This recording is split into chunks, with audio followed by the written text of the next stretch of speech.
พี่น้อยเนาะให้เราเขียนพี่น้อยเนาะให้เราพิสูจน์เบิ่งว่าเราสิได้ภาษาลาวสำใดเพราะว่าเราว่าเราบ่ได้แล้วว่าเราเขียนได้แต่ชื่อเรานี่กำลังก้มหน้าก้มตาอยู่ใช่ชื่ออิ่วบ่เจ้าน่ะชื่ออิ่วชื่อลิ้นชื่ออิ่วน้องอิ่วบ่แม่นอ๋ออิ่วเขียนได้เนาะแม่นนางเด้น้องนางน้อยบัดนี้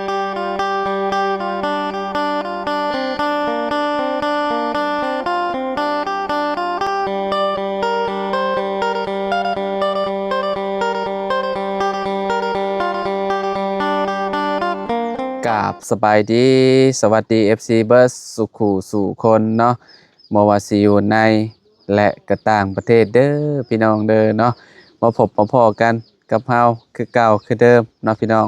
เพิ่มเติมคือมื้อนี้พี่น้องเฮาก็อยู่ที่บ้านน้องน้อยพี่น้องเนาะแวะมาหาน้องเพิ่นก่อนพี่น้องเนาะหลังจากที่เมื่อวานนี้เข้ามาหาเพิ่นครั้งแรกพี่น้องเนาะมื้อนี้ก็เป็นครั้งที่สองพี่น้องที่เฮาสิเข้ามาหาน้องเพิ่นเนาะเข้ามาก็เฮ็ดน้องเพิ่นกำลังเฮ็ดหยังบ่พี่น้องเนาะเดี๋ยวเข้าไปพูดคุยเนาะไปโอลมกับน้องเพิ่นก่อนพี่น้องโดยไปพี่น้องเนาะโดยสบายดีเด้อเนาะก็เนาะพี่น้องเมื่อวานนี่เนาะเข้ามากับกับทีมงานคือเก่าแหละเมื่อวานนี้เนาะมื้อนี้ก็มากับบาบุญเนาะบาบุญสารวัตรพี่น้องพอดีว่าสิขึ้นเซโปนเนาะก็เลยแวะมาหาทางน้องน้อยเพิ่นก่อนพี่น้องมื้อนี้ก็มีภายในเข้ามาเนาะน้องพรไส้โดยคนใช้ผู้เดียวบ่ ไอ้ตอนเช้าๆนี่บ่ได้บ่มีแต่ไอ้พรไส้เข้ามาก่อนน้องปัดไซเนาะเลยเข้ามาคนแรกที่สองก็คือสุไม้เนาะแม่นทีมงานแสดงว่าตอนนี้ยังบ่มีไผออกมาพี่น้อยเนาะเบาไร่กับพ่อกันอยู่พุ่นอยู่บ้านหนองบัวทองเนาะกับบ่าวบอบบี้แต่ว่าน้องนิวยังบ่เห็นพี่น้อยเนาะน้องนิวบ่าวยาวบ่าวตูนเนาะยังบ่ได้มาพ่อไปใช้ซะน้องไปเกี่ยวหญ้าไปเกี่ยวหญ้าเลยใกล้บ่บ่อนไปเกี่ยวหญ้าฮู้น้องแคมน้องมักช่องทิศองค์สีเขาป้าอันทิศองค์สีกับตาไส้มันก็คือนี่หญ้าที่ไปเกี่ยวเนาะน้องเนาะแม่นจังน้อยนี่เด้ที่เราไปเกี่ยวแล้วก็หาบมาเลยบ่น้องแม่นก็คือโอ้พี่น้อยเนาะไปหาเลาะเบิ่งบ่ได้มีก็ยกเอาตะกี้แต่ก่อนนี่ก็แถวบ้านนี่ก็สิไผแบบนี้แหละพี่น้องเอาหญ้ามาไผมาไผแล้วก็เอามุงพี่น้องเนาะมุงเนี่ยที่ว่าเพิ่นมุงก็แบบนี้เนาะน้องเนาะโดยเวลาฝนตกมันบ่ฮู้ว่าว้าวบ่นี่น้องแม่นมันหัวมันจะดนเติบแหละดนเติบแหละได้จักปีแล้วนี่นะ2 ปีแล้วเด้2 ปีแล้วเนาะโดยเวลาฝนตกนี่คือสิหัวโจกๆอยู่เขาคิดว่าแม่นเพราะว่าไผหญ้านี่อยู่ได้สูงสุดกับปีหนึงแม่นพี่น้องปีปลายเท่านั้นแหละเนาะเพราะว่าหญ้าเนาะเฮ็ดแนวใดพี่น้องเนาะค่อยเบิ่งในคลิปเขาว่าเจ้าสิเกาะอันนี้ออกมาบ่แม่นเพราะว่ายามฝนตกมันพระเขาบ่อนเฮาเด้บ่อนนอนเจ้านี่เนาะโดยนี่พี่น้องเนาะเพราะว่าน้องเพิ่นนอนอยู่หม้องนี้เนาะเวลาฝนตกเวลาลมแล้วมันสาดเข้าเนาะเปียกเบิดเนาะนอนก็บ่ได้แม่นเวลาฝนตกมุมนี้มันก็เข้าติอ้ายวะเข้าคือกันมุมนี้นี่เข้าเบิดแหละแม่นเทิงหัวแฮงคักนะแม่นแต่ยามหนาวเจ้านอนเจ้าบ่หนาวบ่ว้าวบ่หนาวยามนี้น่ะหนาวคือกันลมพัดบึ้นๆเข้าตอนเช้าหนาวแฮงบ่ได้นอนเลยประมาณหวัง3-4 โมงนี่เย็นแฮงเนาะแม่นโอ้ยพี่น้องเอ้ยเนาะจะเป็นลูกคนเดียวบ่แม่นเป็นลูกคนที่ลูกหล้าลูกสุดเลยพี่น้องเนี่ยมีจักคนพี่น้องมี6 คนพี่น้องเจ้าเท่าใดแม่นเชียร์ซี่ยังเหลือ2ยังอ้ายผู้หนึงแล้วก็เฮาเสีย4เลยบ่โดย อ๋อที่เรือได้ใช้ผลไปอยู่ใช่ พุ่นไปเฮ็ดเวียกอยู่แถวบ้านแพงเฮ็ดโรงงานอันโรงงาน ยาสูบนะเฮ็ด อ๋องานยาสูบบ่ แม่นเฮ็ดยานี่แหละ ก็คือเจ้าเกิดอยู่ใช่น้อง อยู่นี่เลย อยู่ในเถียงนานี่บ่ แม่น เจ้าเกิดมาเจ้าก็เห็นอันนี้เลย แม่นใหญ่มากก็แม่นลิ้นแถวนี้เลย เอออ้ายคิดว่าเจ้าเกิดอยู่ในบุงในบ้านแต่ละบ่แม่นเนาะ บ่ ก็คือแบบเกิดธรรมชาติอยู่ในนาเลย แม่น อืมบ่ได้ไปเกิดอยู่ห้องหมอบ่ บ่ โอ้คลอดง่ายแต่เนาะ ก็บ่ฮู้คือกัน คือว่าหลายคนตะกี้พี่น้องเนาะก็เจ้าสิคลอดง่ายบางคนก็บ่ได้ไปอันน่ะห้องหมอพี่น้อง แม่ เนาะ น คลอดอยู่เถียงไร่เถียงนาเลย เลย ไผน่ะ ลุงหนวดบ่ โอ้ลุงหนวดเข้ามาแล้วเนาะ แม่นบ่ โอ้คลอดอยู่นาเลยเนาะ แม่ หมู่คู่ได้ซะ บ่มี บ่ได้มีเลยบ่ เลย บ่ว่า มีหมู่ผู้หนึงแต่ก็จะเอาผัวแล้ว หมู่เจ้านี่ได้ แม่น อายุเท่าไหร่คือว่าเอาผัวไว้แท้16บ่ 16 17นี่แหละประมาณนี้แหละ เจ้า15 แม่น อืมเข้าโรงเรียนของใดก็ เฮาลองบ่สี่แต่ก็บ่เป็นเข้าไปเชิญผลซื่อ อ๋อ เข้าห้องบ่ซี่ ๆแม่นั่นห้องบ่สี่ เป็นแนวใดคือบ่เรียนต่อซะเนาะ บ่มีเงินซื้อกินบ่มีเงินเรียนว่าซั่น อืมเจ้าเข้าโรงเรียนอยู่บ้านนาแพงบ่ว่า แม่น เออพี่น้องเนาะอ่านบ่ได้เลยบ่ภาษาลาวเฮาได้บ่ เล็กน้อยพอเขียนชื่อเองได้เล็กน้อยนี่นะ เออ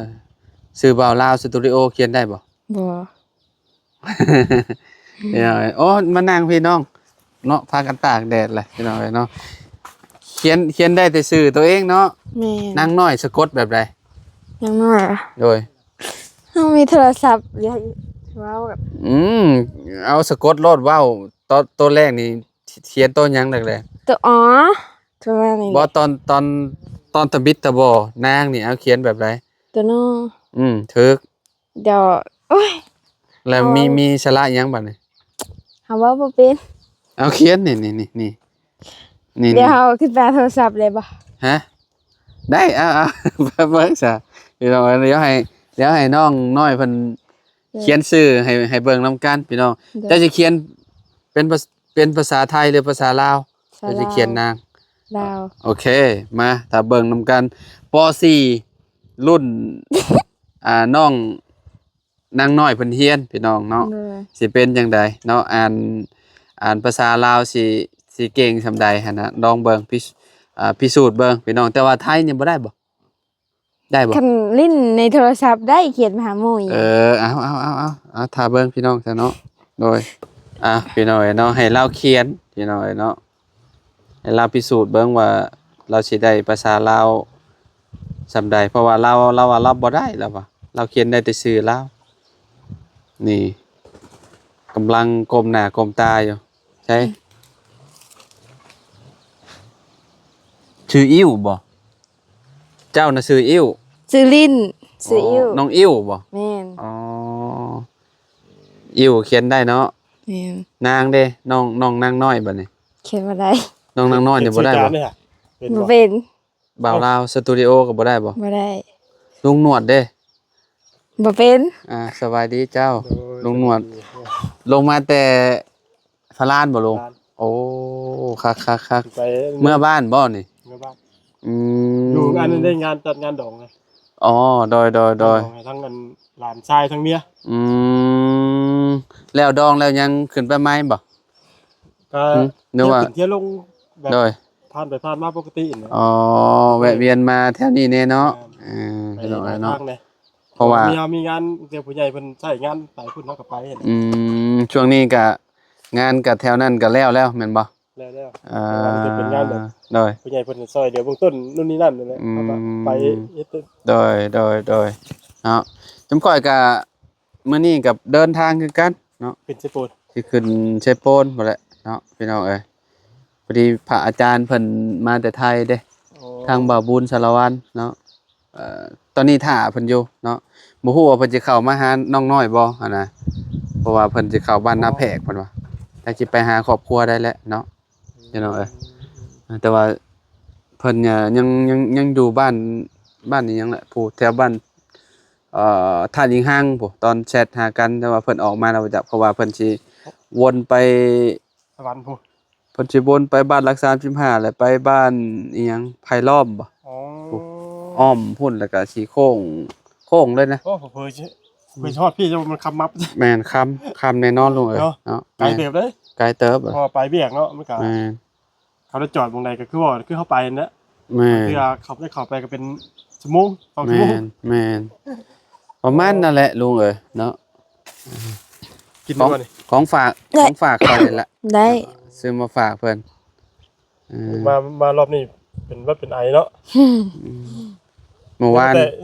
ซุปยังบ่เท่าแต่อยู่ ยังกินมาเกลี้ยงแล้วมันแต่ก่อนมันเป็นตุ่มแล้วมันก็คันแล้วมันก็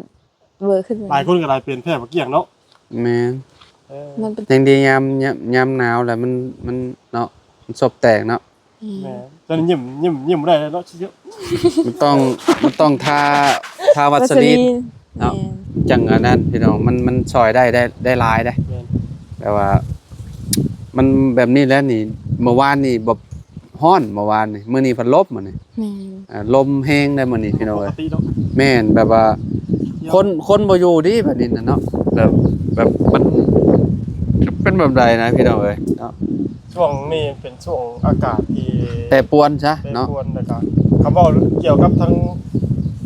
ทัศนชิงเนาะช่วงนี้เป็นถึงระหว่างทั้งเขา แม่น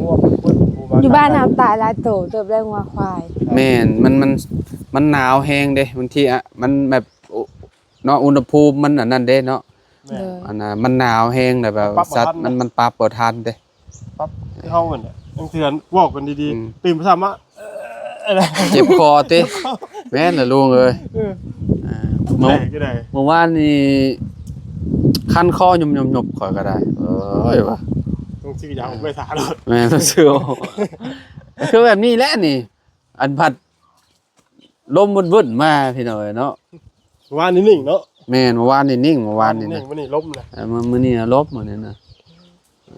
เจ้าน่ะสิเมื่อเลยบ่ คำพูดแล้วเมืองอะ ตอนนี้เบาไล่เพิ่นก็กำลังเดินทางมาเบาไล่เบาตูนนั่นแหละกำลังออกจากบ้านพี่น้อง หัวยาวปะ เบายาวแม่นมาแล้วจักน่ะอันเด้เสียงรถไปซะบ่แม่นเนาะ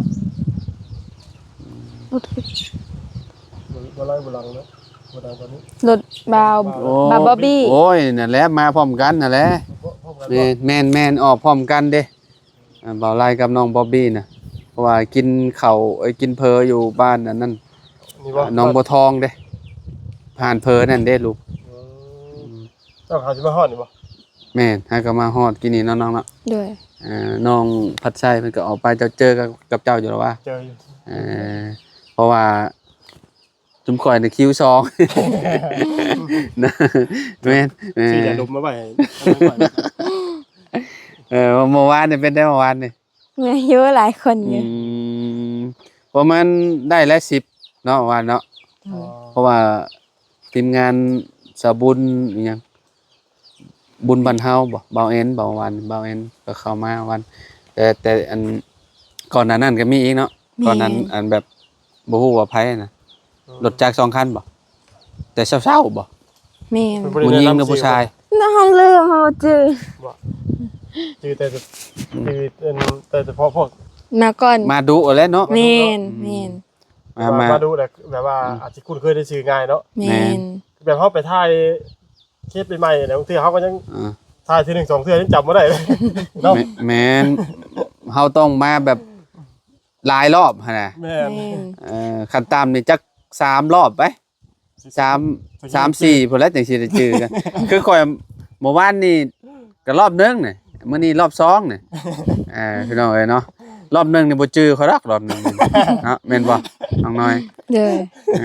บ่ได้บอกชื่อแล้วเมื่อวาน บ่ได้บอกเลยที่ว่า อืมมีแต่มื้อนี้นะบอกแล้วเจ้าว่าอ้ายชื่อเบาหยัง ลืม อะไร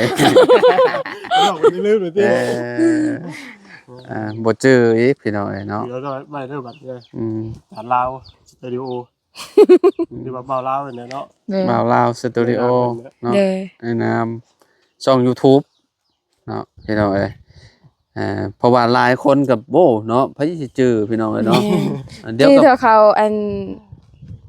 อืม บ่าวยาวกับเจ้ามาเถื่อสองลบเถื่ออย่างนะ อืม เจ้ามาเรื่อย อืม ลุงนวดก็พอจื้อได้เยอะ ลุงนวด เอามาดูเลย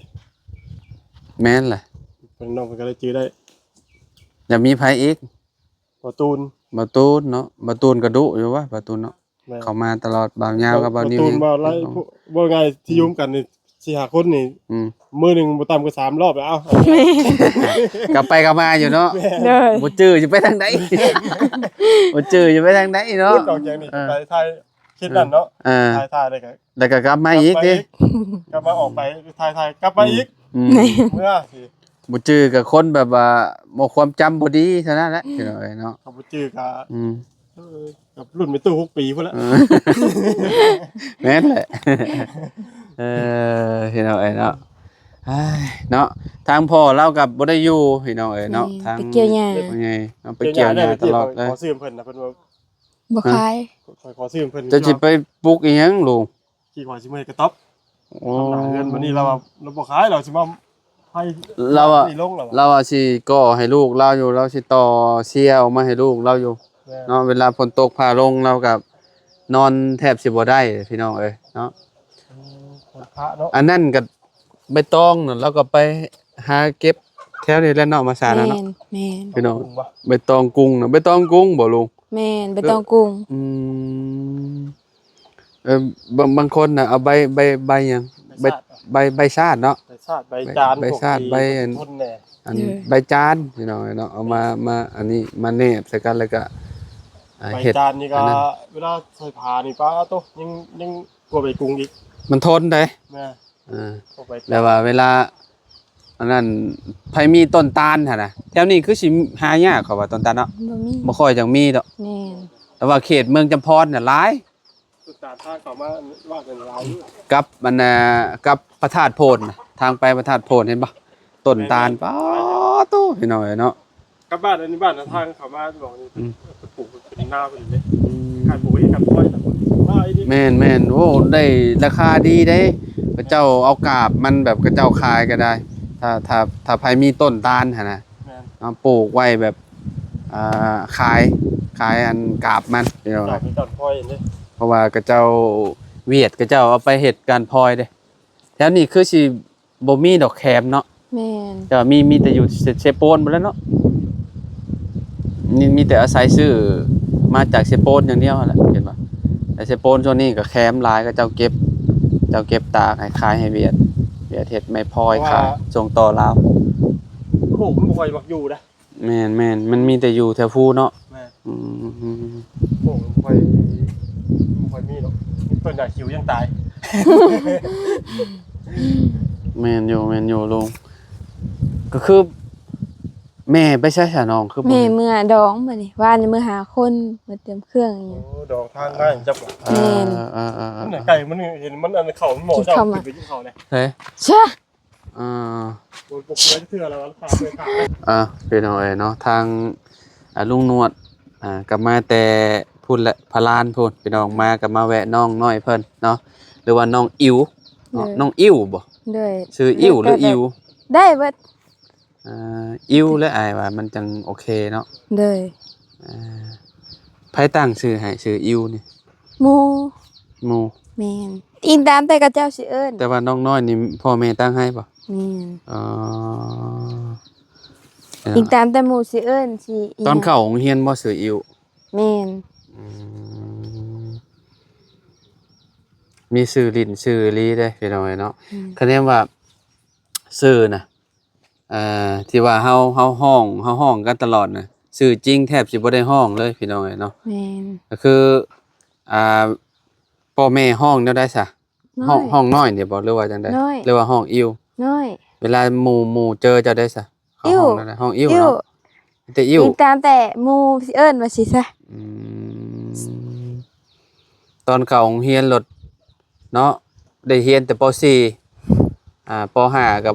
ไปต่อบ่ได้ครับ ออกก่อนเนาะเพราะว่าอันเจ้า ตอนจะเข้าโรงเรียนน่ะเจ้าอยู่ในทุ่งนานี่บ่ แม่น เจ้า ย่างเมื่อ ย่างเมื่อเที่ยวเอาบ่ แม่น เที่ยวเข้า เที่ยวเข้าเที่ยวอ อ๋อ อก ตอ มันไกลอีกอย่างหนึงก็บ่มีเงินเฮียนมันเลยออกมา เจ้าคือบ่นอนอยู่บ้านน้ำหมู่น้ำคู่พุ่น บ่มีเฮือน แปลว่านอนน้ำหมู่ก็บ่ได้บ่เฮือนหมู่ บ่หาร บ่หารบ่กล้านอนน้ำเขา เลย เออเพราะว่าออกจากบ้านมานาเรานี่ก็ค่อนข้างสิหลายกิโลอยู่พี่น้องเอ้ยเนาะ แม่น เราเที่ยวเมื่อเขาโรงเรียนนี่ก็อะโตอาทิตย์หนึงเพื่อสิโอ้6มื้อได้เข้าโรงเรียนเนาะ6หรือ5 6 จั วัน นท ศุก ร์ ร์ คารพุธพฤหัสศุกร์5มื้อเนาะ แม่น วันเสาร์วันอาทิตย์ก็หยุด พัก พี่น้อง โดย แล้วก็พักหั้นนะแต่มันก็บ่ไหวนี่แหละน้องๆเนาะย่าง แม่ กลับไปกลับมาพี่น้องเนาะยามเช้านี่สินึ่งข้าวยัง เพื่อสิมื้อฮอด ไปกินอยู่พุ่นเนาะ แม่ ไปกินอยู่พุ่นตอนแรงจะกลับมาเนาะ แม่น เอ่อเจ้าขี่เป็นบ่รถ บ่จักบ่เป็นบ่เคย เอาบ่เคยเลยบ่ บ่ รถถีบเด้ ละทีเป็นละที แต่ว่ารถจ้างนี่บ่เคยมีบ่ บ่ คิดว่าเคยมีจักคันหนึงก็บ่เคยมีบ่ บ่เคย ก็เลยขี่บ่เป็น แม่น สมมุติว่ามีนี่ขี่เป็นบ่ บ่ฮู้คือกัน เอ่อ ถ้าเฮียนคือ แต่ สิ เฮียน เป็น ก็เป็นเนาะ แม่น มันต้องมีเป็นของตัวเองก่อนเนาะความฝันเจ้าในชีวิตเจ้าอยากได้หยังแบบว่า นี่ เจ้าอยากได้ที่สุด เพื่อนรถ อืม น้ำสร้าง อืมความฝันเจ้าได้ แม่น แต่ว่าความฝันเจ้าน่ะน้ำสร้างเจ้าเป็นจริงแล้วตอนนี้ แม่น เจ้าได้น้ำสร้างเลยเด้ แม่ เนาะ น เจ้าสิบ่ได้ไปอ่ หาบน้ำไก่ หาบน้ำไก่เนาะสิได้ตักน้ำตักในอยู่ในนี้เนาะ แม่น เวลาอืมน้ำนี่ใช่หมองจะเอาไปตักน้ำ พูนเด้สวนใหญ่ๆอันนี้ โอ้ น้ำกิน น้ำกินไปเอาอยู่พุ่นบ่ แม่นน้ำใส่ลงไปเอาห้วย บัดนี้ทำมันโบกเจ้าจะกินใช่ปะเนี่ย วานกับเจ้าไปแก้ให้ อยู่นี่บ่กินบ่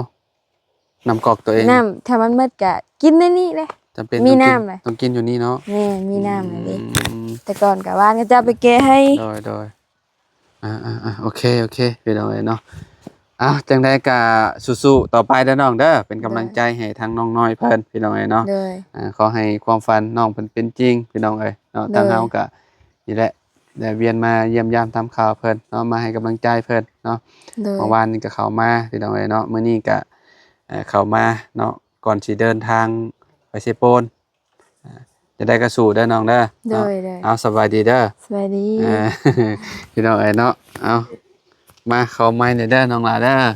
เอาพี่น้องเอ้ยจังได้ก็อยู่ดีมีแฮงบ่ทุกคนขอบคุณหลายๆเด้อที่ติดตามและเป็นกำลังใจให้พี่น้องบ่อนเพิ่นนอนก็โอ้ยพี่น้องเอ้ยเนาะเวลาลมพัดมาก็หนาวบ่ได้เว้าพี่น้องเอ้ยน้องน้อยเพิ่นก็ได้โอ้เอาไว้พ้อกันใหม่พี่น้องสำหรับคลิปนี้ไปแล้ว